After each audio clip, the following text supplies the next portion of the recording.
बोलो सतगुरुदेव की जय। बंदी छोड़ कबीर परमेश्वर जी की जय। बंदी छोड़ गरीबदास जी महाराज की जय। स्वामी राम देवानंद जी गुरु महाराज की जय।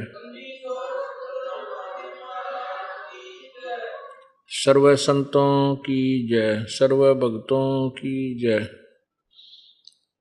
धर्मी पुरुषों की जय, श्री काशी धाम की जय, श्री छुड़ानी धाम की जय, श्री क्रोथा धाम की जय, श्री बरवाला धाम की जय। सत साही गरीब नमो नमो सतपुरुष को नमस्कार गुरु की नहीं। सुर नर मुनि जन साधुआ संतों सर्वस दी नहीं। सतगुरु साहिब संत सब दंडोतम प्रणाम। आगे पीछे मध्य हुए तिनको जा कुर्बान। नराकार निर्विषम काल जाल वैभंजनम। निर्लेपम निज निर्गुणम अकलनुबेशम धुनम। सोहम सुरति समाप्तम सकल समाना निर्तल। उज्ज्वल हिरंबर हरदमम बेपरवाह था है वार पार नहीं मध्यतम। ग्रीव जो सुमर सिद्ध होई। गणनायक गलता ना करो अनुग्रह सोई। पारस पद परवाना आदि गणेश मनाऊं। गणनायक देवन देवा चरण कमल लो लाऊं। आद्यंत करूं सेवा परम शक्ति संगीतम। रिधि सिद्धि दाता सोई। अवगत गुण अतीतम सत्य पुरुष निर्मोही। जगदम्बा जगदीशम मंगल रूप मुरारी। तन मन अर्पूं शीसम भक्ति मुक्ति भंडारी।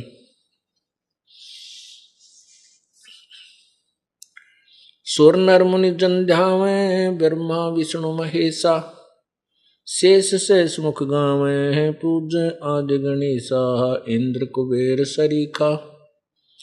वरुण धर्म राय ध्यावे। समर्थ जीवन जी का मन इच्छा फल पावे।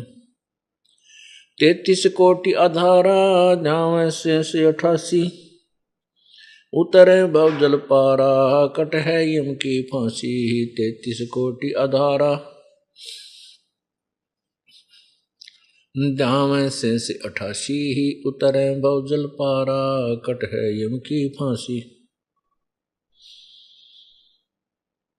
कर जोरूं विनती करूं। धरूं चरण पर शीस। गुरु जी राम देवानंद जी महाराज ने दियो नाम बख्शीश। कोटि कोटि सिजदा करूं। कोटि कोटि प्रणाम। चरण कमल में राखियो मैं बंदी जाम गुलाम।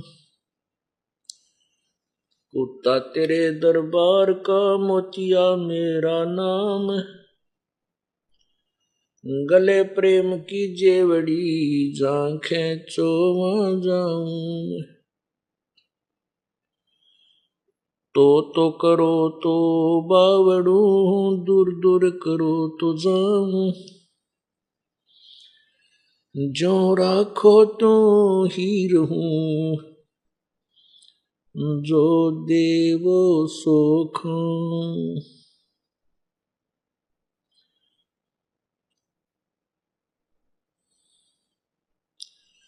जय इब के सतगुरु मिले। सब दुख आँखों रोए।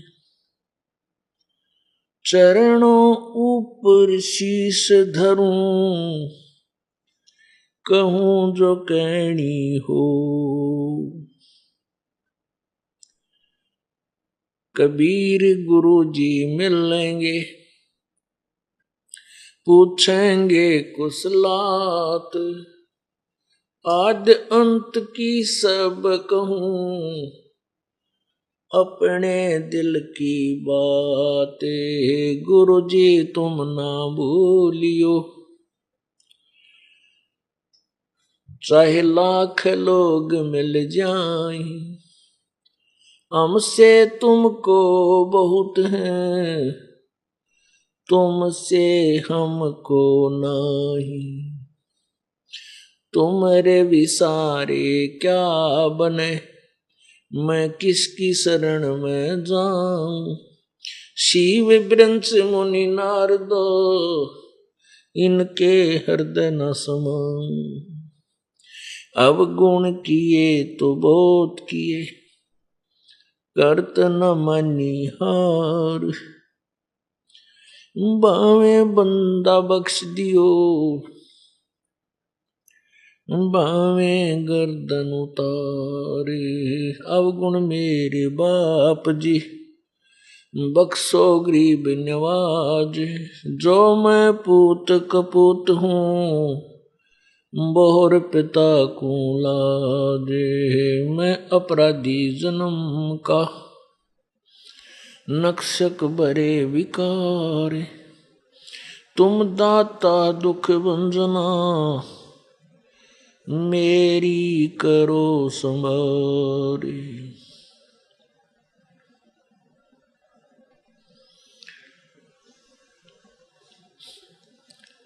बंदे तू कर बंदगी, जय चावे दीदारे। अवसर मानुष जन्म का, भाई मिले न बारंबार।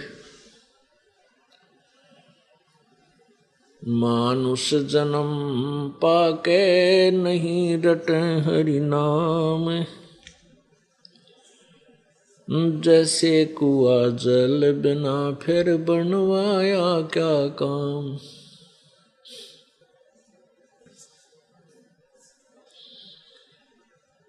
राम नाम रटते रहो, जब तक घट में प्राण। कबहू तो दीन दयाल के, हे बेनक पड़ेगी कान।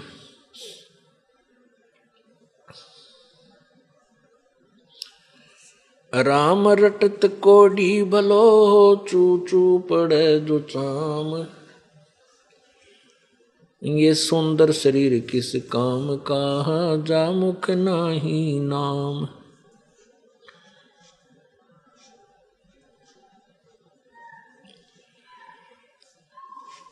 राम रटत दारिद्र भलो, टूटी घर की छान।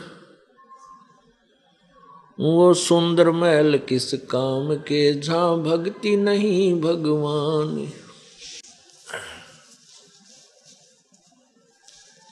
नर सुन रे मूड गवारा, भाई राम भजन तत्सारा।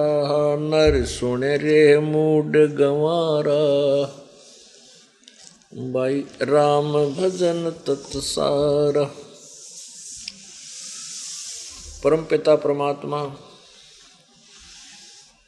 पूर्ण ब्रह्म, सारी सृष्टि के रचनहार, कुल मालिक कबीर परमेश्वर कबीर देव,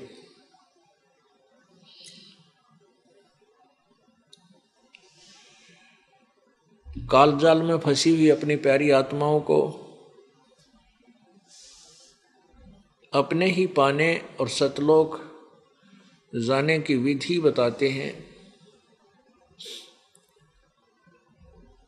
और हम किस स्थान पर आकर के विराजमान हैं, ये कैसा स्थान है, यहाँ क्या स्थिति है जीव की, तेरी यहाँ कितने दिन की जो आयु है, क्या क्या तेरे साथ परेशानियां हो रही हैं, ये हमें बताने के लिए परमात्मा आते हैं। वो हमें ये बता रहे हैं कि नर सुन रे मूड गंवारा, हे मानव, तुझे ये मानव शरीर परमात्मा पाने के लिए मिला था। इस मानव शरीर में तू परमात्मा को याद नहीं करता, जिसके कारण तू अपने मूल उद्देश्य से वंचित रह जाएगा और फिर आपके ऊपर बहुत भयंकर आपत्तियां आएंगी। वो क्या क्या आएंगी वो बताते हैं। नर सुन रे मूड गंवारा, राम भजन तत्सारा। कि तेरे मनुष्य जीवन का मूल उद्देश्य तत्सार यही है कि परमात्मा की भक्ति कर, परमात्मा का नाम ले, राम की भक्ति कर। अब हमने सबसे पहले तो ये डिसीजन लेना है, ये निर्णय करना है कि कौन से राम की भक्ति करें जिससे हमारा पूर्ण मोक्ष हो और जन्म मृत्यु का ये झंझट समाप्त हो। वो कौन सा राम है? जैसे हम पवित्र हिंदू धर्म में जन्म होने के कारण और ज्ञानहीन गुरुओं ने हमारे को केवल रामचंद्र पुत्र, श्री रामचंद्र पुत्र दशरथ जी जो अयोध्या के राजा थे, उसी को पूर्ण परमात्मा, रामचंद्र जी को पूर्ण परमात्मा बता करके हमारे हृदय में इतना रंग भर दिया कि जहाँ भी राम शब्द आता है हमारी सुई दिमाग की श्री रामचंद्र जी के ऊपर पहुँच जाती है और हम उसको राम मान लेते हैं। सबसे पहले हमें राम की परिभाषा से परिचित होना चाहिए। राम एक भक्ति बोधक शब्द है। इसे राम कहो, अल्लाह कहो, गॉड कहो, रब कहो। जैसे चाहे साहब कहो, जैसे हम साहब बोलते हैं अधिकतर कबीर, तो साहब शब्द राम ही समझो।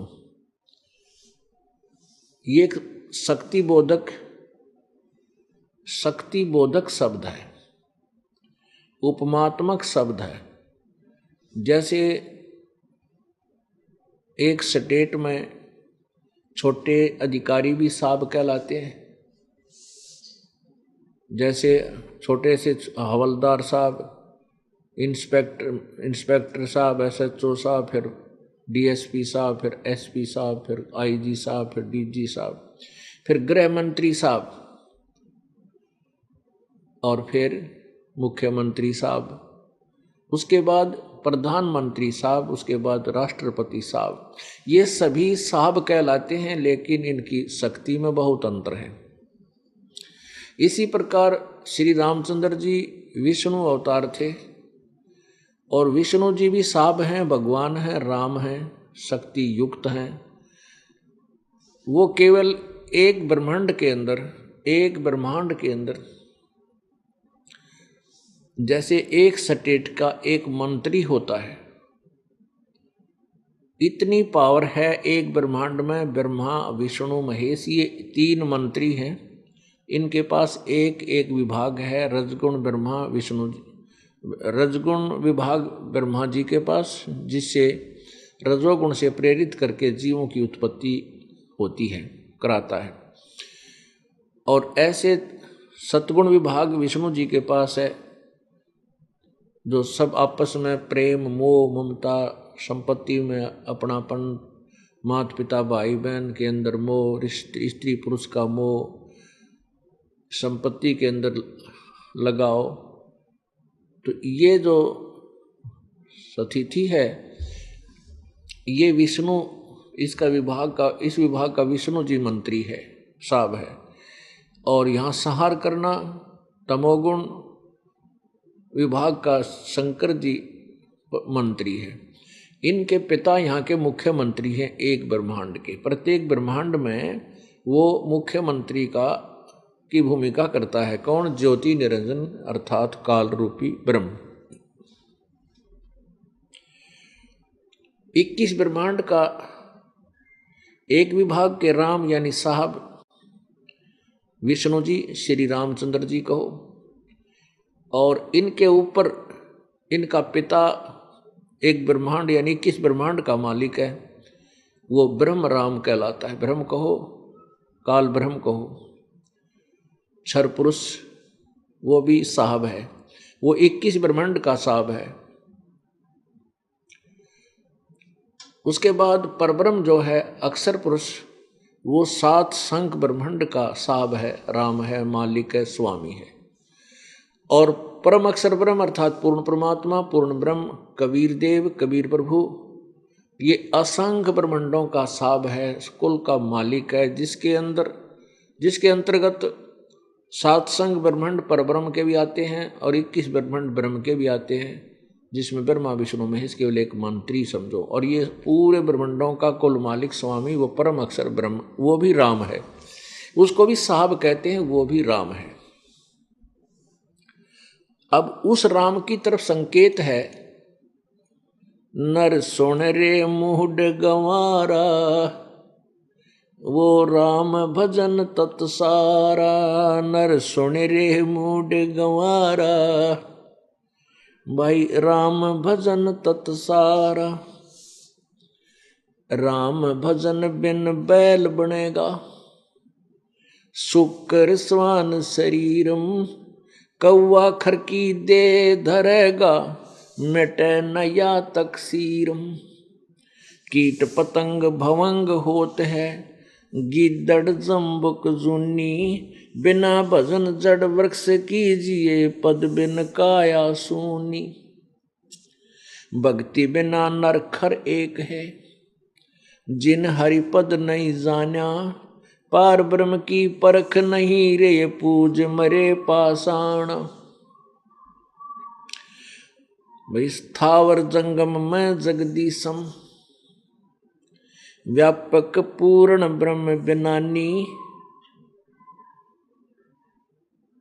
निरालंब न्यारा नहीं दर्शे, भुगते चारों खानी। बादल छा ओस का पानी, तेरा यो उन्माना। 8 पटन कृत्रिम सब झूठा, ये रंचक सुख लपटाना। नराकार निर्भय निर्वाणी, सुरत नृत नरतावे। आत्म राम अतीत पुरुष को, गरीब दासियों पावे। अब क्या बताते हैं, नर सुन रे मूड गंवारा, इस मनुष्य जीवन में केवल राम भजन तत्सारा। तेरे जीवन का जो सार है, मूल उद्देश्य परमात्मा की भक्ति है। अन्यथा क्या बताते हैं कि राम भजन बिन बैल बनेगा, उस राम का भजन कर। गीता जी अध्याय नंबर 7 के श्लोक नंबर 29 में 29 में गीता ज्ञान दाता प्रभु कह रहा है कि अर्जुन, मैं तुझे जो गीता का ज्ञान दे रहा हूं, जैसे गीता जी अध्याय नंबर 4 के श्लोक नंबर 34 में, श्लोक नंबर 4 अध्याय नंबर 4 के श्लोक नंबर 25 से 32 में ये स्पष्ट किया है कि कोई ऐसे साधना करता है, कोई इसी को सत्य मानता है, कोई प्राणायाम करता है, कोई इंद्रियों को रोकने की चेष्टा करता है, कोई कठिन तप करता है, कोई देवताओं की पूजा करता है, और अपनी अपनी पूजाओं को वो मोक्ष यानी पाप नाशक जानकर ही करता है। ये गीता जी अध्याय नंबर 4 के श्लोक 25 से 29 तक है, 30 तक। फिर 32 में कहा है कि पूर्ण परमात्मा के द्वारा अपने मुखारविंद से उच्चारण उनकी वाणी में विशेष विस्तृत ज्ञान दिया है, वो तत्व ज्ञान है। उसमें इन जो साधना जैसी करता है उसके विषय में बताई है, और उसके निर्णय भी दिया है कि साधना जो कोई ऐसा करता है वो गलत है, वो शास्त्र विरुद्ध अनुकूल नहीं है, वो शास्त्र विरुद्ध है। तो उस विस्तार से दिया गया है वो तत्व ज्ञान परमात्मा की वाणी में, उसके मूल ज्ञान में प्रभु पूर्ण परमात्मा ने अपने मुखारविंद से अपने उच्चारण वाणी में बताया है। तो उस तत्व उस ज्ञान को जो भगवान ने आकर बोला है, गीता जी चौथे अध्याय के 32वें श्लोक के बाद 34 के विषय में बताया है कि जो वो ज्ञान 32 में मैंने बताया है कि जो परमात्मा ने आकर वाणी बोली है, अपना ज्ञान दिया है, उस तत्व ज्ञान को तू तत्वदर्शी संतों के पास जाकर सुन, समझ, उनको दंडवत प्रणाम कर, उनको कपट छोड़कर निष्कपट भाव से प्रसन्न करने से वो तत्वदर्शी संत तुझे उस परमात्मा के तत्व ज्ञान का उपदेश करेंगे। उसके बाद तुझे संपूर्ण ज्ञान होगा। तो गीता जी अध्याय नंबर 7 के श्लोक नंबर 29 में यही कहा है कि मेरे इस जो मैं तुझे ज्ञान बता रहा हूँ इस पर आश्रित होकर, अर्थात उस तत्वदर्शी संत को ढूंढकर, उसके बाद पता चल जाता है, उसके बाद जिसको ये पता चल गया संपूर्ण आध्यात्मिक ज्ञान के विषय में और तत्ब्रह्म के विषय में, तत्ब्रह्म, तो वो व्यक्ति फिर यहाँ की किसी वस्तु की इच्छा नहीं करता, वो केवल जन्म जरा और मरण से छुटकारे की चेष्टा करता है। जरा माने बुढ़ापा और मरण माने मृत्यु, ये दोनों ही सीरियस पॉइंट हैं इस जीवन के, मनुष्य के जीवन के। सबसे खतरनाक बुढ़ापा और मृत्यु, ये दोनों इतने भयंकर हैं, इनसे प्रत्येक व्यक्ति घबराता है। मृत्यु से तो सीधे डर हैं, लेकिन बुढ़ापा मृत्यु से भी बदतर जीवन है। तो कहते हैं जो मैं ज्ञान दे रहा हूं, गीता ज्ञानदाता कहता है, और इस पर आश्रित होकर के जो उस तत्ब्रह्म से परिचित हो जान लेता है, उस तत्ब्रह्म को तत्वदर्शी संत के पास जाकर, और सारे आध्यात्मिक ज्ञान को फिर वो समझने के बाद वो केवल जरा मरण से मोक्ष के लिए ही प्रयत्न करता है, वो यहाँ की किसी वस्तु की डिमांड नहीं करता, जो तत्ब्रह्म को समझ लेता है। गीता जी अध्याय नंबर 8 के श्लोक नंबर 1 में अर्जुन ने पूछा परमात्मा किम तत्ब्रह्म, हे पुरुषोत्तम, यानी कृष्ण पुरुषोत्तम मान रहा था अर्जुन, तो कहते हैं हे पुरुषोत्तम वो किम तत्ब्रह्म, वो तत्ब्रह्म कौन है, फिर कहाँ है वो, उस तत्ब्रह्म के बारे में कैसे पता लगे, वो कौन है तत्ब्रह्म। गीता जी अध्याय नंबर 8 के श्लोक नंबर 3 में कहा कि वो परम अक्षर ब्रह्म है। अब ये थोड़ी सी झलक आपको दिखाते हैं पवित्र सदग्रंथ की, गीता जी की। ये श्रीमद् भगवद गीता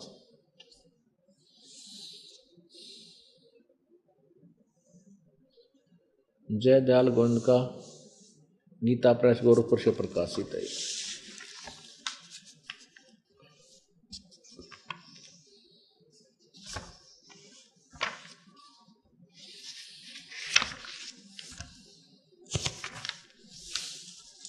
देखिएगा अध्याय नंबर 4,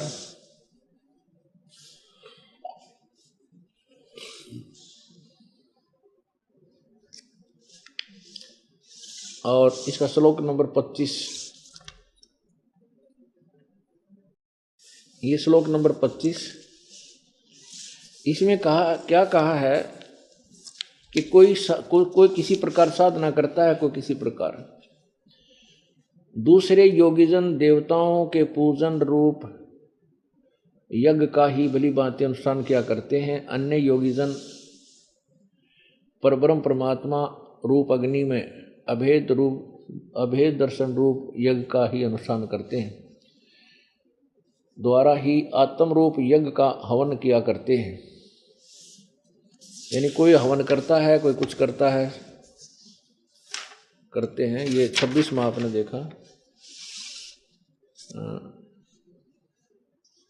हवन किया करते हैं। अन्य योगीजन श्रोत्र यानी कान आदि समस्त इंद्रियों को संयम रूप अग्नि में हवन किया करते हैं, यानी आंख कान बंद करके साधना करते हैं। दूसरे योगीजन शब्द आदि यानी विषय विकारों से समस्त विषयों को इंद्रिय रूप अग्नि में हवन किया करते हैं। 27 में कहा है दूसरे यानी अन्य कुछ ऐसे करते हैं, अन्य ऐसे करते हैं। योगीजन इंद्रियों की संपूर्ण क्रियाओं को और प्राणों की समस्त क्रियाओं को ज्ञान से प्रकाशित आत्म संयम योग अग्नि रूप हवन अग्नि में हवन क्या करते हैं। कई पुरुष द्रव्य यज्ञ संबंधी यज्ञ करने वाले हैं, यानी भंडारे भंडोरे करते हैं, दान दून करते हैं धन से। तप कुछ कितने ही तपस्या यज्ञ रूप यज्ञ करने वाले, कुछ तपस्या करते हैं। तो दूसरे कितने ही योग रूप यज्ञ करने वाले, कुछ योग साधना करते हैं। कितने ही अहिंसावादी तीक्ष्ण व्रतों से युक्त प्रयत्नशील पुरुष स्वाध्याय रूप ज्ञान यज्ञ करने वाले। कहने का भाव ये है कि कुछ तो जैसे ये आपने देखा होगा, मुंह का पट्टी बांध कर पैरों में से नंगे घूमते हैं। कहते कठिन अहिंसा, यानी हमारे से कोई जीव हिंसा ना हो जा, इस तरह की कठिन साधना करते हैं, और कुछ ऊपर न पैर करके कोई साधना करते हैं, कोई देवताओं की पूजा करते हैं, कोई तपस्या करके। इन सभी साधनाओं को, अपनी साधनाओं को ये पाप नाशक जानकर ही करते हैं। देखो अब 29-30 में, दूसरे कितने ही योगीजन अपान वायु में प्राण वायु को हवन करते हैं, वैसे अन्य योगी प्राण वायु में अपान वायु को हवन करते हैं। अन्य कितने ही नियमित आहार करने वाले यानी अल्पाहारी हैं। प्राणायाम प्राण पुरुष और प्राण और अपान की गति को रोककर प्राणों में ही हवन किया करते हैं। ये सभी साधक यज्ञों द्वारा नाश कर देने वाले यज्ञों को जानने वाले हैं। इनका इसका अर्थ ये है, ये 25 से 30 आपको सुना दिया कि ये सभी साधना जो कर रहे हैं ये अपनी साधनाओं को पाप नाशक जानकर करते हैं। अब आगे देखो 32 में क्लियर किया है कि उस परमात्मा के द्वारा अपने मुखारविंद से उच्चारण जो मूल ज्ञान है, तो ये सभी बता रहे हैं कि कुछ ऐसे साधना करते हैं, कुछ ऐसे साधना करते हैं, लेकिन उस पूर्ण परमात्मा के द्वारा अपने मुखारविंद से बोली गई वाणी में, उस मुख्य ज्ञान में, तत्व ज्ञान में, ये सब प्रकार का ज्ञान बताया गया है। उसमें विस्तृत जानकारी है उस तत्व ज्ञान में। उसी के विषय में 34वें श्लोक में कहा है कि उनके पास जा, उन तत्वदर्शी संतों से जो इस परमात्मा द्वारा उच्चारण ज्ञान को जानते हैं, यानी उस वाणी को जानते हैं। अब देखना अध्याय नंबर 4 का ये 32, अब श्लोक 32 देखो। 31 में तो ऐसे लिखा है कि ऐसे इस सत्साधना करने से मोक्ष कैसे होती है, देखना। इस प्रकार बहुत तरह के यज्ञ वेद की वाणी लिख दी। इन्होंने अज्ञानियों ने अनुवाद करना नहीं आया और अपनी अच्छी सोच से गीता के ज्ञान का डंगा कर दिया, कुबाड़ कर रखा, सारा उल्ट सुलट कर दिया। अब ब्रह्मणे मुखे, अब देखना इसमें हम संस्कृत पढ़ेंगे। ब्रह्मणे मुखे, इन्होंने ब्रह्मणे का अर्थ कर दिया वेद की, मुखे वाने वाणी में। अब हम ब्रह्मणे का अर्थ ढूंढते हैं, क्या है ब्रह्मणे। इसके विषय में आपको 17वें अध्याय का, इन्हीं के द्वारा अनुवादित 17वें अध्याय का 23वां श्लोक इसको स्पष्ट करेगा। यहाँ ले चलते हैं, ये देखिएगा अध्याय नंबर 17 श्लोक नंबर 23। ओम तत्सत इति निर्देशः ब्रह्मण तिर्विद समर्थः ब्राह्मणा तेन वेदा च यगा च विहिता पुरा। ये क्या है? ओम तत्सत इति निर्देशः ब्रह्मण तिर्विद समर्थ है। अब ब्रह्मणे का अर्थ यहां देखो, यहां देखो ओम तत्सत ऐसे 3 प्रकार। ब्रह्मणे माने सच्चिदानंद घन ब्रह्म का, सच्चिदानंद घन ब्रह्म का। अब ब्रह्मणे का अर्थ है सच्चिदानंद घन ब्रह्म। ये देखिए सच्चिदानंद घन ब्रह्म। तो यहां ब्रह्मण का अर्थ, हम ब्रह्मणे का अर्थ यहां लिख लेते हैं, इसको ठीक करेंगे। अब ब्रह्मणे का अर्थ है सच्चिदानंद घन ब्रह्म की, सच्चिदानंद घन ब्रह्म अर्थात पूर्ण परमात्मा की वाणी में। बस सीधी सी बात होगी। यहां ब्रह्मणे का अर्थ लिख दो सच्चिदानंद घन ब्रह्म अर्थात पूर्ण ब्रह्म की वाणी में, परम अक्षर ब्रह्म की वाणी में विस्तार से कहे गए हैं। यज्ञ अनुष्ठान, बहुत प्रकार के अनुष्ठान उस पूर्ण परमात्मा की वाणी अर्थात तत्व ज्ञान में विस्तार से कहे गए। उन सब को तू कर्म जान, यानी कर्म से काम करते करते करने से, या कर्म जान माने करने से ही होंगे, ये समझो, इसका अर्थ ये है। और जान, इस प्रकार तत्व से जानकर उन अनुष्ठान द्वारा तू कर्म बंधन से सर्वथा मुक्त हो जाएगा। यानी तत्वदर्शी उस परमात्मा के इस सच्चिदानंद घन ब्रह्म की वाणी में, यानी पूर्ण परमात्मा के मुख्य ज्ञान में, उस तत्व ज्ञान में जो लिखा है उसके द्वारा साधना करने से तो कर्म बंधन से सर्वथा मुक्त हो जाएगा, तेरा पूर्ण मोक्ष हो जाएगा। अब देखो इसके बारे में लिखा है 34 में। 33 में क्या कहा है ये अध्याय नंबर 4 का श्लोक 33 में कहा है कि हे परंतप अर्जुन, द्रव्य में यज्ञ की अपेक्षा ज्ञान यज्ञ अत्यंत श्रेष्ठ है। कि जैसे कोई धन से भंडारे करता है, कोई कंबल बांट देता है, कोई गौ दान कर देता है। इस का अर्थ ये है कि तो अपने मनमुखी कोई कैसा ही दान करता है, कोई कैसे दान कर रहा है। कहते हैं उस द्रव्य में ज्ञान यज्ञ की अपेक्षा, जो धन के द्वारा अनुष्ठान योग करते हो तुम, उसकी अपेक्षा ज्ञान यज्ञ श्रेष्ठ है। यानी पहले ज्ञान समझ और फिर दान धर्म कर। वैसे मन मर्जी से कितना भंडारा करवा दिया, कितना कुछ दान कर दिया, वो भी धर्म है, लेकिन वो सुचारू नहीं है, वो शास्त्र अनुकूल नहीं है। तो इसका अर्थ ये है कि द्रव्य यज्ञ, द्रव्य माने जो धन से होने वाला अनुष्ठान है, क्रियाएं हैं, धार्मिक क्रियाएं हैं, उनकी अपेक्षा ज्ञान यज्ञ श्रेष्ठ है। यानी ज्ञान समझ पहले और फिर धर्म कर। जैसे हम अपने गांव की तरफ, घर की तरफ चलते हैं तो पहले निर्णय करें कि हमारा रास्ता कौन है। वैसे किसी तरफ स्पीड से चल पड़ेंगे, उधर रास्ता हमारा गांव के घर की तरफ जा नहीं रहा, वो रास्ता तो व्यर्थ है। पहले जानकारी प्राप्त करके तेरे घर को, गांव को जाने वाला रास्ता कौन सा, फिर चल स्पीड से, फिर चल उस तरीके से उसी। तो इसका अर्थ ये है कि ज्ञान यज्ञ से, द्रव्य यज्ञ से, धन से होने वाले अनुष्ठान द्रव्य यज्ञ कहलाते हैं। ज्ञान यज्ञ श्रेष्ठ है। देखो ये चौथे अध्याय का 33वां श्लोक है। हे परंतु अर्जुन, द्रव्य में यज्ञ की अपेक्षा ज्ञान यज्ञ अत्यंत श्रेष्ठ है।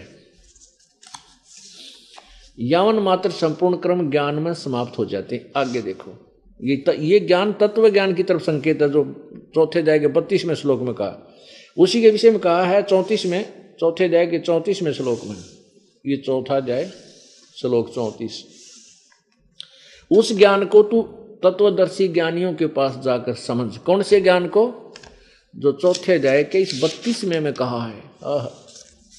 ये चौथे अध्याय के जो 32वें में कहा है कि इस प्रकार बहुत तरह के यज्ञ, ये ब्रह्मण का अर्थ गलत है, सच्चिदानंद घन ब्रह्म अर्थात पूर्ण परमात्मा की वाणी में विस्तार से कहे गए हैं। उन सबको तू मन, इंद्री और शारीरिक क्रियाओं द्वारा संपन्न होने वाले जान। कर्म जान माने काम से, करने से पूरे होते हैं, करने पड़ेंगे वतन जान। इस प्रकार तत्व से जानकर उनके अनुष्ठान द्वारा तू कर्म बंधन से सर्वथा मुक्त हो जाएगा। अब इसके विषय में बताया है कि सच्चिदानंद घन ब्रह्म की वाणी अर्थात पूर्ण परमात्मा की वाणी अर्थात तत्व ज्ञान, उस तत्व ज्ञान को से होते हैं। तो यहाँ लिखा है उस तत्व ज्ञान को तू, जो ज्ञान है वो द्रव्य यज्ञ से भी श्रेष्ठ है, उस ज्ञान को, उस परमात्मा की वाणी वाले ज्ञान को। इसका क्या कहना चाहा है, गीता जी में क्या ज्ञान दिया जा रहा है कि जो सच्चिदानंद घन परमात्मा ने अपने मुखारविंद से अपनी वाणी में जो ज्ञान कहा है, उसमें बहुत विस्तार से ज्ञान दिया, सच्चा दिया है। उस ज्ञान को, उस तत्व ज्ञान को, वो तत्व ज्ञान है, उस तत्व ज्ञान को तत्वदर्शी संतों के पास जाकर समझ। अब कबीर परमेश्वर की वाणी को ये दास समझा सकता है, इस पृथ्वी पर और दूसरा समझानिया नहीं है।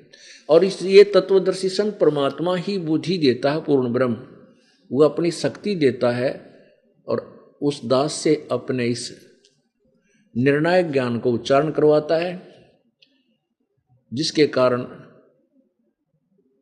जनसाधारण परमात्मा को पहचान सकता है। अन्यथा इन अज्ञानी ऋषियों, महर्षियों और गुरुओं ने बैठा रखा है, हुआ बाई का ज्ञान गथ रखा है। जनसाधारण उनको परम संत, परम ज्ञानी और महर्षि जानकर उनके अनुयायी बन चुके हैं, और वो सब ज्ञान को ऊट पटांग बना करके चले गए। अब वो सारे बिगड़े हुए ढांचे को सेट करना पड़ेगा।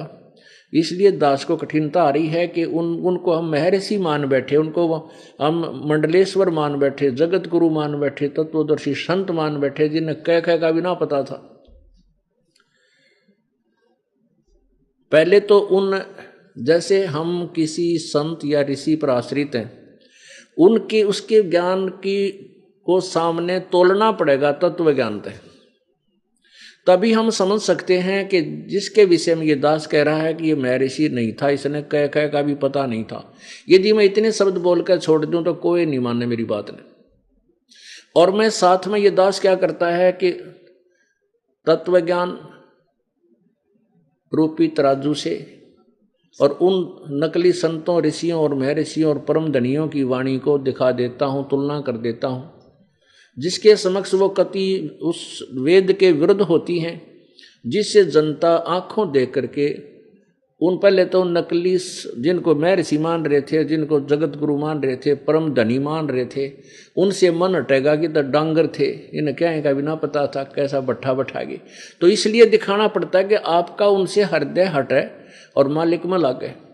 और कोई उद्देश्य नहीं हमारा किसी को बुरा मैं कहता ना, किसी को गुंडा बदमाश कहता ना, किसी ने चोर ठग कहता ना। इतना जरूर कहता है उनको ज्ञान नहीं था, वो अज्ञानी थे, आध्यात्मिक ज्ञान कतई नहीं था। और जब हमें पता चलेगा कि जिसकी हम उंगली पकड़े जा रहे वो अंधा है और ना जाने कि ठोकेगा ठाक है, तो तब हम पता लगेगा कि वो अंधा है और इससे वापस छोड़ो, इसकी उंगली छोड़ो और आंखों वाले की उंगली पकड़ो जो तुम्हें सत्य मार्ग पर ले चले। इतनी सी बात। तो अब यही बताया जा रहा है कि उस तत्व ज्ञान को, तत्व वो जो परमात्मा की वाणी, कबीर वाणी में जो लिखा है, उसको तत्वदर्शी संतों के पास जाकर समझो और उनको विनम्रता से पूछोगे तो वो सच्चाई बताओगे, ना तो टाल मटोड़ कर देंगे, क्योंकि ऐसा निर्मल ज्ञान है बकवादी को नहीं बताया जा सकता। अब क्या कह रहे हैं, अब चौथा अध्याय वही पवित्र गीता जी, चौथा अध्याय। उस ज्ञान को जो परमात्मा ने अपनी वाणी में खुद आकर बोला है, वो उस तत्व ज्ञान, उस ज्ञान को तू तत्वदर्शी ज्ञानियों के पास जाकर समझ, उनको भली भांति दंडवत प्रणाम करने से, उनकी सेवा करने से और कपट छोड़कर सरलता पूर्वक प्रश्न करने से वे परमात्म तत्व को भली भांति जानने वाले ज्ञानी महात्मा तुझे उस तत्व ज्ञान का उपदेश करेंगे। अब गीता जी अध्याय नंबर 7 के श्लोक नंबर 29 में उसी से संबंधित ये ज्ञान है, वो बताया है कि तू मेरे इस ज्ञान पर आश्रित हो, जो मैं तुझे बता रहा हूं इसने सच्चे ढंग से मान समझ और इसके ऊपर अमल कर, असर इसका अनुसरण कर जो मैं बता रहा हूं। ये देखिएगा गीता जी अध्याय नंबर 7 का श्लोक नंबर 29 है। जरा मरण मोक्षाय, जरा माने बुढ़ापा, मरण माने मृत्यु, मोक्ष माने उससे छुटकारा पाने के लिए। जरा मरण मोक्षाय माम आश्रित्य, माम माने मेरे इस ज्ञान के, जो मैं ज्ञान तुझे दे रहा हूँ, आश्रित यतंती, ये इस ज्ञान के आश्रित होकर जो प्रयत्न करते हैं जरा मरण मोक्ष से, वो कौन करते हैं? ते ब्रह्म तत्विदु, वे तत्व ब्रह्म, उस ब्रह्म को जानते हैं। और कर्षणम अध्यात्म कर्म च अखिलम, वह सभी पूर्ण रूप से आध्यात्मिक कर्मों को, मतलब पूर्ण रूप से आध्यात्मिक कर्मों से, अध्यात्म और कर्मों से परिचित होते हैं, जो उस ब्रह्म की, जो उस क्या है, जरा मरण मोक्षाय माम आश्रित यतंती, ये जो मेरे इस ज्ञान के आश्रित होकर जरा और मरण से मोक्ष पाने के लिए प्रयत्न करते हैं, वे उस ब्रह्म से, तत्ब्रह्म और संपूर्ण अध्यात्म कर्म से संपूर्ण कर्म से और संपूर्ण अध्यात्म मार्ग से, ज्ञान से वो जानकार होते हैं, वो विदित होते हैं। जो जरा मरण मोक्ष से ही प्रयत्न करते हैं छूटने के लिए, वो पूर्ण परमात्मा के तत्व ज्ञान से परिचित होते हैं, उस परमात्मा से परिचित होते हैं और उस तत्व ज्ञान से भी परिचित हैं, जो केवल जन्म मरण से ही छूटने का प्रयत्न करते हैं। यहाँ की ना सिद्धि चाहते, ना राज चाहते, ना कोई बकवाद चाहते, वो उस परमात्मा से परिचित हो चुके हैं, जो मेरे इस ज्ञान पर आश्रित होकर के तत्वदर्शी संतों को खोज लेते हैं। अब इनके द्वारा अनुवाद देखना इसी का 29 का, चौथे अध्याय का 29वां श्लोक। जो मेरे शरण होकर जरा और मरण से छूटने के लिए यत्न करते हैं, वे पुरुष, वे साधक तत्व ब्रह्म, देखो तत्व उस ब्रह्म, यहाँ देखो तत्व ब्रह्म, तत्व ब्रह्म, उस ब्रह्म ब्रह्मन परमात्मा, उस परमात्मा को, पूर्ण ब्रह्म को, सच्चिदानंद घन परमात्मा को, संपूर्ण अध्यात्म को यानी आध्यात्मिक पूरे ज्ञान को तथा संपूर्ण कर्मों को जानते हैं। जो मेरे शरण होकर और जरा और मरण से छूटने के लिए यत्न कर रहे हैं, यानी वो नहीं मांगते कुछ वस्तु, केवल हे भगवान ये पंडा छूटे जन्म मृत्यु तय, इसे बूढ़े बुढ़ापे तय, कहते वे तत् ब्रह्म, उस ब्रह्म को और संपूर्ण अध्यात्म को तथा संपूर्ण कर्मों को जानते हैं। यो कर्म नहीं करना चाहिए, इससे ये पाप होगा, ऐसा कर्म नहीं करना चाहिए, ये पाप होगा, इससे ये हानि होगी, ऐसा दुख होगा। यानी वो डरते हैं, वो भगवान के ज्ञान से परिचित हैं, उन कर्मों से परिचित हैं, जो कर्म तू करने जा रहा तुझे कितना दुखदायी होगा। तो वो ऐसे पाप नहीं करते और वो सभी पापों से, सभी कर्मों से और पूरे आध्यात्मिक ज्ञान से और उस परमात्मा से परिचित हैं, जो केवल जन्म मृत्यु से छूटने का ही प्रयत्न करते हैं। समझ गए? इतना सा ये इसका ये अर्थ है। अब अर्जुन ने 8वें अध्याय के प्रथम श्लोक में पूछा, फिर किम है वो, किम तत्ब्रह्म, किम अध्यात्म, किम कर्म पुरुषोत्तम। ये के है वो परमात्मा कौन है, तत्ब्रह्म कौन है, और क्या क्या क्या यू अध्यात्म कर्म है, क्या अधिभूत है, ये मुझे सारा बता। ये देखिएगा आपने ये 7वें अध्याय का 29वां श्लोक देखा, इसमें 30 ही श्लोक है, ये 30वां या समाप्त हो जाता है। ये जो पुरुष अधिभूत अधिदेव सहित तथा अधियज्ञ के सहित सबका आत्मरूप मुझको अंतकाल में बसते हैं, वे युक्त चित्त वाले मुझे ही जानते हैं। अब इसका क्या अर्थ है 29वें का 7वें अध्याय के 30वें श्लोक का ये भावार्थ है कि जिनको तत्व ज्ञान प्राप्त नहीं हुआ, तत्वदर्शी संत नहीं मिला, वो केवल मुझे ही सर्वस्वा मानते हैं और वो मेरे तक ही सीमित रह जाते हैं। 2 भगवानों के बारे में गीता जी में न्यारा न्यारा ज्ञान है कि जो केवल जिनको तत्वदर्शी संत प्राप्त नहीं हुआ, वो मुझे ही पूर्ण परमात्मा मानते हैं, सर्वस्वा मानते, मेरे तक ही सीमित रह जाते हैं। तो अब 8वें अध्याय के प्रथम श्लोक में अर्जुन ने पूछा, फिर किम तत्ब्रह्म, ये अथ 8वां अध्याय प्रथम मंत्र, किम तत्ब्रह्म, किम अध्यात्म, किम कर्म पुरुषोत्तम, अधिभूतम च किम प्रोक्तम, अधिदेवम किम उच्यते। हे पुरुषोत्तम, वह ब्रह्म क्या है, अध्यात्म क्या है, कर्म क्या है, क्या कहा गया है, और अधिदेव किसको कहते हैं, आदि आदि। इसका उत्तर गीता ज्ञान दाता ने 3रे श्लोक में दिया है। 8वें अध्याय के ये 3रे श्लोक में उत्तर दिया है कि अक्षर ब्रह्म परमम, वह परम अक्षर ब्रह्म है। अक्षरम ब्रह्म परमम, वो परम अक्षर ब्रह्म है। कौन सा? जो 8वें अध्याय के प्रथम श्लोक में पूछा है, ये प्रथम श्लोक में पूछा है कि वह पुरुषोत्तम, वह ब्रह्म क्या है, इसके बारे में यहां उत्तर दिया है कि परम, ये 3रे मंत्र श्लोक में वह परम अक्षर ब्रह्म है। अब उसके विषय में ही क्योंकि ये जो वाणी है कबीर परमेश्वर द्वारा उच्चारित है, यानी परमात्मा कबीर जी द्वारा दिया हुआ ज्ञान है। गरीबदास जी, संत गरीबदास जी महाराज के अंतःकरण में मालिक ने फीड कर दिया। जैसे mobile to mobile message, mobile to mobile film fax हो जाती हैं, तो ऐसे ही परमात्मा ने अपना ज्ञान इस संत गरीबदास जी के हृदय में फैक्स कर दिया, उसको शिफ्ट कर दिया। फिर उसके बाद यही वाणी गरीबदास जी महाराज ने बोली है। तो वो क्या बता रहे हैं? नर सुन रे मूड गंवारा, भाई राम भजन तत्सारा। कौन सा राम? वो ब्रह्म, पूर्ण परमात्मा।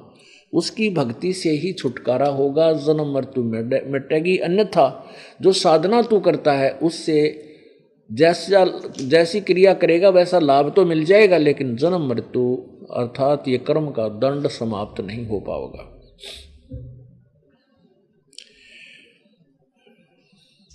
राम भजन बिन बैल बनेगा, शुक्र स्वान शरीरम, कौवा खर की दे धरेगा, मिटे नया तकसीरम। पुण्यात्माओं, क्या बताते हैं कि यदि आप पूर्ण परमात्मा की भक्ति नहीं करोगे, उस राम पूर्ण परमात्मा यानी उस राम की, अब हमने वैसे तो राम शब्द ही काफ़ी है क्योंकि जब बच्चे समझदार हो जाते हैं, कोड वर्डों को समझने लग जाते हैं विद्यार्थी, तो अब जहाँ भी हम राम शब्द कहें कि उस भजन करो, राम भजन तत्सारा, अब कौन से राम की तरफ हम संकेत कर रहे हैं? उस पूर्ण राम की तरफ, तत्ब्रह्म की तरफ, कबीर परमेश्वर की तरफ। उसके भजन बिना, उसकी भक्ति के बिना हम अन्य साधना भी करते हैं, वो जैसे कर्म करेंगे वैसा ही फल होगा। पुण्यों का फल भी मिलेगा, पापों का भी मिलेगा। पुण्य जैसे होंगे हमें, तो हम स्वर्ग चले जाएंगे, कोई देव उपाधि प्राप्त कर लेंगे, उसके उपरांत फिर हम नरक में भी जाएंगे पाप कर्मों का भोग भोगने के लिए। और पाप कर्मों को भोग करके उसके बाद कुछ ऐसे संस्कार, ऐसे कर्म होते हैं जो 84 लाख योनियों, 84 लाख प्रकार के प्राणियों के शरीरों में कष्ट उठाकर ही भोगने पड़ेंगे, वो भी भोगने पड़ेंगे। उसके बाद फिर मनुष्य जीवन मिलता है। कुछ ऐसे पुण्य आपके उस एवरेज से, औसत से रख लिए जाते हैं, आपके पुण्य और पापों की एवरेज से कुछ पुण्य शेष रख लिए जाते हैं, कुछ पाप शेष रख लिए जाते हैं, जो आपको मानव शरीर में प्राप्त होते हैं। फिर मानव शरीर प्राप्त होता है और मानव शरीर के अंदर आपको फिर वो पुण्य और पाप, सुख और दुख फिर प्राप्त होते हैं। ये तो है पूर्ण परमात्मा की भक्ति के अतिरिक्त, चाहे आप ब्रह्म की साधना करो, चाहे परब्रह्म की करो, चाहे ब्रह्मा विष्णु महेश की करो, या कोई अन्य देव की करते हो, इनसे जन्म और मृत्यु और जैसा कर्म किया वो दोनों फल मिलेंगे। एकमात्र पूर्ण परमात्मा कबीर भगवान, कबीर प्रभु है, वो पूर्ण ब्रह्म है, तत्व ब्रह्म है, सच्चिदानंद घन परमात्मा है, परम अक्षर ब्रह्म है, जिसकी साधना से पाप नष्ट हो जाते हैं, जिसकी भक्ति करने से पाप कर्म नाश हो जाते हैं, और अन्य किसी राम की, किसी साब की, किसी भगवान की भक्ति से पाप नहीं कटते। और दुख दूर होंगे पापों के कट जाने से। दुख होता है पाप से, और पाप हमारा कटेगा, नष्ट होगा तो हमारा दुख दूर होगा, अन्यथा नहीं होगा। जैसे पैर में कांटा लगा हो, अब कांटे से पीड़ा है और कांटा निकले बिना पीड़ा अंत नहीं हो सकती, तो कांटा निकलेगा तो पीड़ा समाप्त होगी। और कोई कहे कि कांटा तो लगा रहेगा, ये निकल नहीं सकता, और तू भक्ति कर, आगे कांटा नहीं लगेगा, जूते पहन ले, आगे कांटा नहीं लगेगा। कांटा लगे पैर में जूता नहीं पहना जा सकता, पहले कांटा निकले और फिर जूता, फिर उसको सलाह दे कि भाई जूते पहन के रखना, नहीं तो फिर कांटा लग जाएगा। तो कर्मों रूपी कांटों से जो पीड़ित हैं, परमेश्वर के दरबार में आते वो सुखी हो जाते हैं। फिर उनको कहा जाता है कि ये पाप नहीं करना, ये ऐसे जुल्म नहीं करना, मिलावट नहीं करना, चोरी नहीं करना, ठगी नहीं करना, किसी झूठ नहीं बोलना, किसी की सताना नहीं, ये पाप रूपी कांटों को फिर ग्रहण नहीं करना। तो फिर वो प्राणी इस डर से मर्यादा निभाता है, परमात्मा से डरता है, और भक्ति रूपी जूता पहन लेता है कि कहीं फिर कांटे ना लग जाए। और अज्ञानियों ने, अन्य संतों ने, ऋषियों ने, आप किसी की थ्योरी उठा के देख लो, कहते हैं पाप तो भोगने पड़ेंगे, प्रारब्ध कर्म तो भोगना ही पड़ेगा। अरे भले पुरुष हो, भगवान को किस लिए तलाश रहे हैं, किस लिए ढूंढ रहे हैं, किस लिए खोज रहे हैं? इसलिए खोज रहे हैं कि हमें सुख दे। पाप और अज्ञानता में हमने पाप करके दुख तो इकट्ठे कर ही रखे, कांटे हमारे लग चुके हैं, वो न कोई निकालने वाला मिला है जब वह बात पड़े, और फिर हम डर के जूते पहनाएंगे कि फिर कांटे ना लग जाए। बिल्कुल भी ना निकाला जूता जिसका एक बार अच्छा कांटा लग जाए और उसको पीड़ा का पता लग जाए। तो भक्ति भी वही प्राणी ज़्यादा करते हैं जो पहले दुखी होकर के फिर भगवान की कृपा से सुखी होंगे। वो दुख उनके लिए वरदान बन जाएगा, क्योंकि वो भगवान से दूर नहीं हो सकते। अब उन अज्ञानियों की थ्योरी आपको दिखाते हैं जो कहते हैं पाप नहीं कर सकते, पाप नहीं कर सकते। अरे तेरा गजब हो, यो तुम मनुष्य थे या शैतान थे? भगवान की, जैसे डॉक्टर के पास कोई जाता है, वैद्य के पास, और उससे कहे कि मेरे पेट में दर्द है, और डॉक्टर ये क्या भी पेट का दर्द दवाई से ठीक नहीं हो सकता, तो वो क्या दवाई लेगा उसकी? और कोई नहीं पहलवान बन जाएगा तो पेट का दर्द तो नष्ट नहीं, समाप्त नहीं हो सकता। क्या उसकी ये राय सही है? क्या वो वैध हो सकता है? नहीं, वो डॉक्टर नहीं है, वो तो उल्लू आदमी है जो बकवाद कराने का पेट दवाई खाने से दर्द कष्ट रोग निवारण नहीं हो सकता। कोई साबुन के बारे में बकवाद करा है, साबुन ले लो साबुन ले लो, और फिर न्यू क्या साबुन से मैल थोड़ा ही कटता है, तो साबुन ने शर्मा मारेगा जो मैल ना कटेगा तो साबुन लेगा कौन उसके?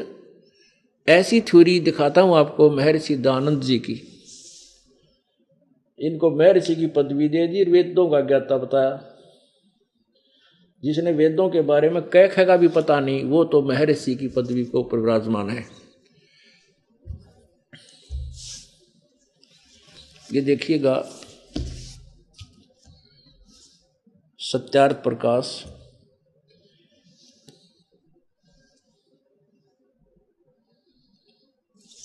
ये देखो, ये स्वामी दयानंद जी का चित्र है, और ऐसे लगते हैं जैसे कभी भगवान ते मिल लिए ये।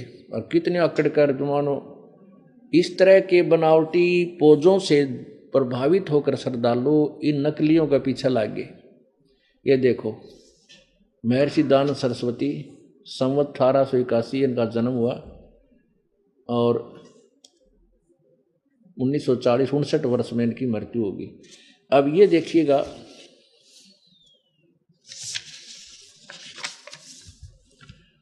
अथ है यानी प्रारंभ होता है यहां से, अथ है सत्यार्थ प्रकाश है। वेद आदि विविध सद शास्त्र प्रमाण है। ओहो, लेखक महर्षि जी लिख रहा है सबसे पहले कि वेद आदि भिन्न भिन्न प्रकार के सद शास्त्रों के प्रमाणों से संभिन्नता, यानी इसमें सहयोग से परम श्रीमत परमहंस परिव्राजकार आचार्य महर्षि, यहाँ से उपमा शुरू करी है महर्षि दयानंद को के ऊपर, श्रीमत परमहंस परिव्रजक का आचार्य महर्षि दयानंद सरस्वती स्वामी विरचित है। ये भी अब इसकी उपमा पढ़ते पढ़ता आ रहा आदमी, इतनी बड़ी लिख रखी है इस महर्षि के लिए, और लिखा है इसने कि वेद आदि विविध प्रकार के सद शास्त्रों के आधार से ये सत्यार्थ प्रकाश की रचना किसने की है? श्रीमत परमहंस परिव्रजकाचार्य महर्षि दयानंद सरस्वती स्वामी रवि रचित है। प्रकाशक है वैदिक यति मंडल, दयानंद मठ दीनानगर पंजाब से। यह देखना, प्रकाशक वैदिक यति मंडल दीनानगर, दयानंद मठ दीनानगर पंजाब से। कहाँ से छपा है ये? स्वामी ओमानंद सरस्वती के सहयोग से प्रचारार्थ लागत से भी कम 25 रुपये। ये कहाँ से छपा है? मुद्रक है आचार्य प्रिंटिंग प्रेस, दयानंद मठ गोहाना मार्ग रोहतक। दयानंद मठ गोहाना मार्ग रोहतक से ये छपया आचार्य प्रिंटिंग प्रेस से, और छपवाया प्रकाशक छपवाया इन है वैदिक यति मंडल दयानंद मठ दीनानगर वालों ने। अच्छा, इसमें देखिएगा 7वें समोल्लास में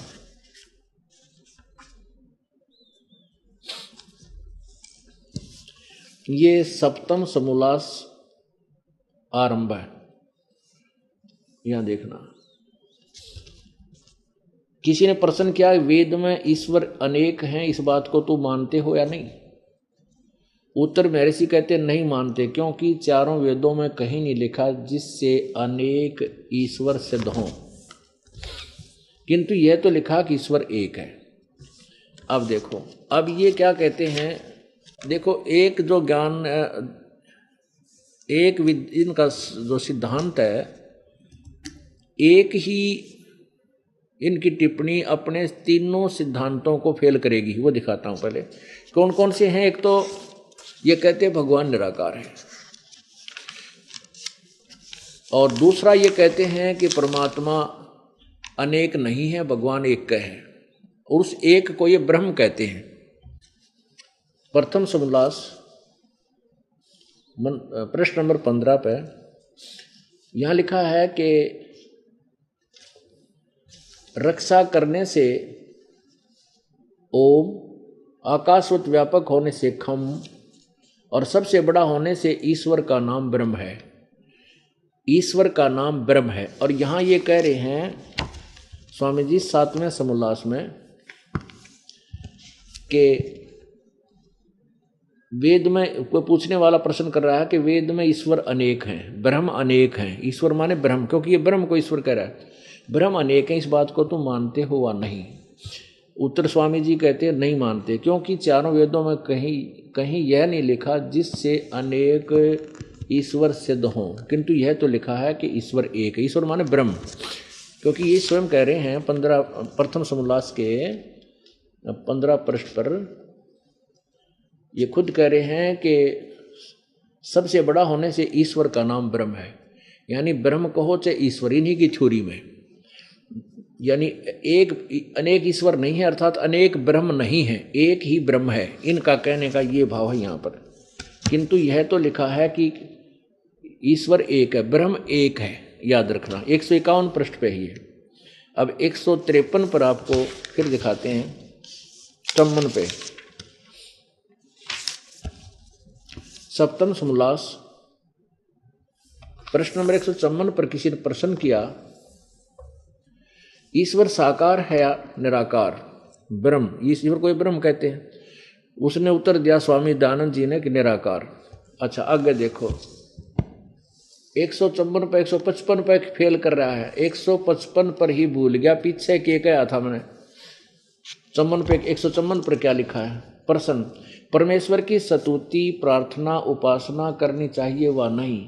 उत्तर स्वामी जी का करनी चाहिए, क्योंकि स्तुति आदि करने से ईश्वर अपना नियम छोड़कर, क्या प्रश्नकर्ता कहता है, क्या स्तुति आदि करने से ईश्वर अपना नियम छोड़कर स्तुति प्रार्थना करने वाले का पाप छुड़ा देगा? उत्तर स्वामी जी का नहीं। प्रश्नकर्ता कहता है कि तो फिर स्तुति प्रार्थना क्यों करना? उत्तर स्वामी जी दे रहे हैं, उनके करने का अन्य फल है, फल अन्य ही है। प्रश्नकर्ता के पूछता है क्या है? स्वामी जी ने उत्तर दिया है, स्तुति से ईश्वर में प्रीति, उसके गुण कर्म स्वभाव से अपने गुण कर्म स्वभाव का सुधरना, प्रार्थना से निरभिमानता उत्साह और सहाय का मिलना, और उपासना से परब्रह्म से मेल और उसका साक्षात्कार होना। अरे तेरा गजब है।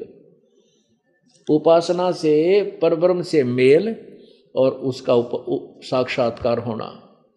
यहाँ कह रहा है परमात्मा निराकार है 154 पृष्ठ पे, और 151 पे कह रहा है एक ब्रह्म नहीं, अनेक ब्रह्म नहीं है। तो सप्तम समोल्लास के प्रारंभ में कि नहीं मानते, वेदों में ईश्वर अनेक हैं, इस बात को तुम मानते हो या नहीं? उत्तर स्वामी जी का नहीं मानते। ईश्वर माने ब्रह्म, क्योंकि स्वयं ईश्वर के एक ही ब्रह्म है, ईश्वर का नाम ब्रह्म है।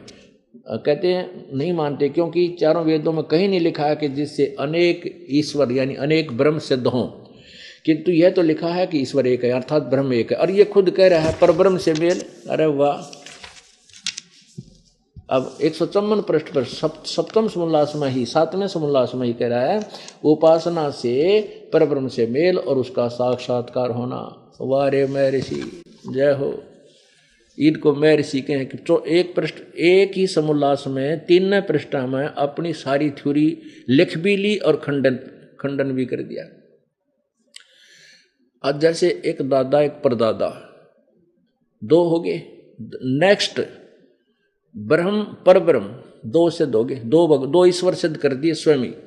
परब्रह्म से मेल, एक कहते साधना निराकार भगवान है, और फिर उससे मिलन हो जाए, उस एक ब्रह्म को छोड़ उससे दूसरे ब्रह्म, परब्रह्म से दूसरे ब्रह्म से भी हो जा। 2 ब्रह्म 2 ईश्वर आप पे सिद्ध कर दिए, और फिर कहता है उससे मिलन हो जावे, साक्षात्कार हो जावे। साक्षात्कार निराकार से होगा क्या? क्योंकि परमात्मा को ये निराकार मानते हैं, और परमात्मा प्रत्येक वस्तु के अंदर विद्यमान भी मानते हैं। हर एक व्यक्ति के साथ अभेद है, क्योंकि वो निराकार होने से, सर्वव्यापक होने से सबके साथ मिला हुआ। फिर उसे मिलन के होगा उपासना से, उसका साक्षात्कार निराकार का होगा क्या? साक्षात सामने उस साकार वस्तु से मिलना, उसको साक्षात्कार कहते हैं। इसका ये स्वयं भी इसी में प्रमाण